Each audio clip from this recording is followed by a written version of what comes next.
हाँ, आपके अंदर ज़रा सा भी इसमें कमी आएगी और आप तकब्बुर की तरफ जाएँगे तो लोग आपसे कटने लगेंगे। लोग आपसे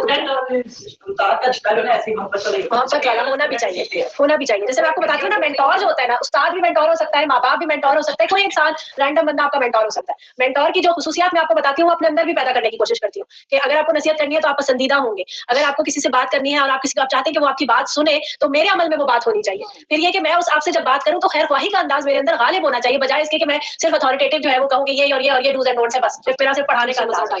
हाँ, तो और फिर तालीम के साथ तरबियत को इनकलकेट करके चलना चाहिए, ये ज़रूरी है। ये दोनों चीज़ें साथ-साथ चलेंगी, साथ-साथ तज़किया होगा, तो ही होगा। ये नहीं कि तालीम अलग कर दें, तरबियत की क्लास अलग होगी, वो साथ ही चलेगा। तो इस सब चीज़ों को आपने लेके चलना है। साथ-साथ चले। तालीम के साथ ही तरबियत होती है। जी? अपने बच्चे को लेके आए कि आप मीठा बहुत खाता है तो आप इसके लिए दुआ करें। ये मुझे लगता है कि थोड़ी-सी ना ज़ईफ़ है बात। सही है। हाँ, या तो किसी ना इमाम के साथ मंसूब है, जिसे नबी के साथ मंसूब कर दिया गया है। अच्छा।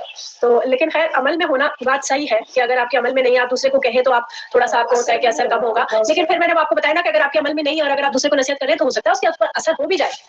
आप अगर जैसे मैंने हम लोग कल ही बात करी थी ना कि जो चीज़ आप सुन के जाते हैं आगे ज़रूर पास ऑन करें, कि हो सकता है जो सुनने वाला है वो आपसे ज़्यादा अमल करने वाला बन जाए और आपके उसके सुनाने पर ही आपको मुफ्त अजर मिल जाए। आप भूल जाएँ और वो जो है याद रखें। तो क्या उन्होंने इस बात में गौर-व-फ़िक्र नहीं किया? अच्छा नहीं, मेरी आयतें तो तुम्हारे सामने पढ़ी जाती नहीं वाली, ये पढ़ लिया ना मैंने?